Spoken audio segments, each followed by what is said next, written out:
यदि आप भी चाहते हैं पुनीत झा एंटरटेनमेंट का ऑडियो वीडियो सबसे पहले आप तक पहुंचे, तो लाल बटन को दबाकर हमारे चैनल को सब्सक्राइब करें और बेल आइकन को दबाना ना भूलें।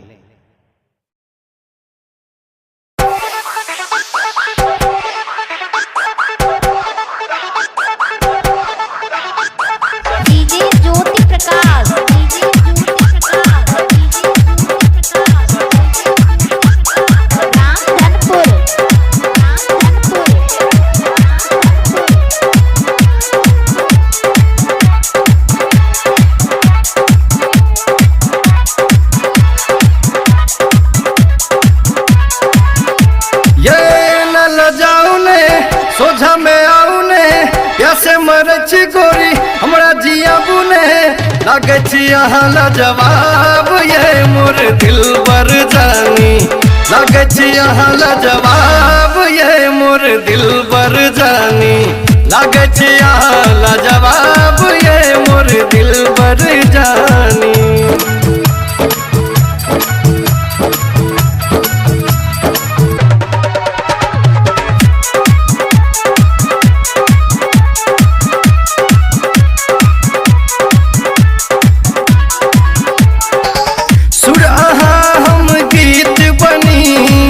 एक दोसर के मीत बनी दुनिया लेते नाम जेकर तेहने सन हम प्रीत करी धक धक ही धड़काबू लग कने सटियाबू फिर नहीं घुरत जुवानी आओ काली मन मानी सटाउने रस पियाउने तन मन जर हमर जल्दी मिझाउने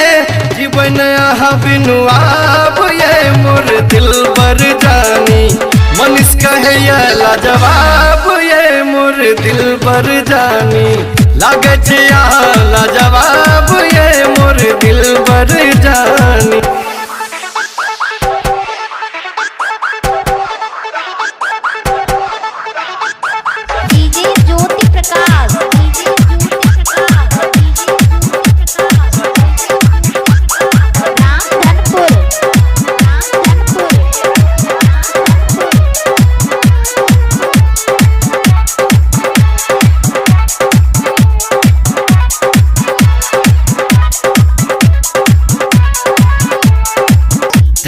पर छी चान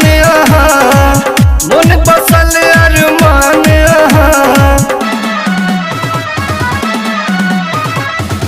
एक अनमोल बनावट छी हमरा लेल भगवान बिनु आहा मर जायब माहुर बिख हम खायब हीरा सोना चानी हसन किछु न रानी कंगना खनकाउने पायल छनकाउने कोयली सन मिठगर अपन बोली सुनाउने आहा चिकली कचनार ये मोर दिल बर जानी विकास कहे लाजवाब ये मोर दिल बर जानी केशव कहे लाजवाब ये मोर दिल बर जानी एना लजाउने सोझा में आउने प्यासे मरच गोरी हमरा जिया बुने लागे यहाँ जवाब ये मोर दिल बर जानी लागे यहाँ जवाब ये मोर दिल बर जानी लागे